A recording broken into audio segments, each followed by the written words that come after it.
சொல்றேன் நான் நேர்ல அலோடு இல்ல மேம், ஒன்லி ஆன்லைன் தான். என்ன ரெக்வஸ்ட் பண்ணி கேக்குறவங்களுக்கு நான் இந்த மாதிரி சொல்றேன். எனக்கு தெரிஞ்ச என்னன்னா, உங்களுக்கு ஒரு நாளைக்கு 5000 ரூபாய் செலவு வேணும்னு நினைக்கிறேன். அதான் விஷயம். வேற எல்லாம் ஒரு பாயிண்ட் கிடையாது. உங்களுக்கு ஒரு நாளைக்கு 5000 ரூபாய் செலவு இருக்கு, அதுக்கு நாங்க கொண்டுகிட்டு வரணும். தெரியாம பேசுறதுக்கு நீங்க வந்து இல்ல, நீங்க வந்து டாக் வளர்க்குறீங்க, நான் ஸ்டுடியோல நடிக்க போறேன். தெரியாம நீங்க பேசக்கூடாது. இருங்க, தெரிஞ்சதான் பேசுறேன். நீங்க 5000 ரூபாய் கொண்டு வரீங்க. என்னோட வீடியோஸ் பாருங்க, அப்புறம் வந்து நீங்க தான் சொன்னீங்க டாக் வளர்த்துறேன், நான் மேக்கப் பண்றேன், நான் ஸ்டுடியோ பண்றேன் அப்படிங்கிறீங்க. அப்ப உங்களுக்கு 5000 ரூபாய் செலவு இருக்குது ஒரு நாளைக்கு. நாங்க 5000 ரூபாய் கடன் வாங்கிட்டனால உங்களை வந்து பாக்கணும். நீங்க எந்த ஊருக்கா? நாங்க எந்த ஊர்னு சொன்னாதான் பதில் சொல்லுவீங்களா? எல்லாம் சொல்ல மாட்டீங்களா?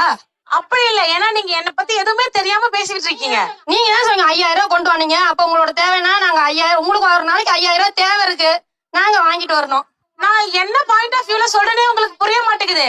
சிஸ்டர் தெரியாம பேசுறாங்க. ஆக்சுவலா ஒரு 500 ருபீஸ்க்கு ஒரு பப்ளிக் வந்து வாங்குறாங்கன்னா நாங்க அலோவ் பண்ணணும். Number 1 thing. அவங்க வாங்குறாங்க, வாங்கல, சும்மா பாத்துட்டு போறாங்க. நான் பொட்டிக் ரன் பண்ணி 12 இயர்ஸ் ஆகுது சார். என்கிட்ட 20 ஸ்டாஃப் இருக்காங்க. ஒரு நாள் நான் கடையை திறக்கிறேன் அப்படின்னா எனக்கு 5000 ரூபாய் செலவு.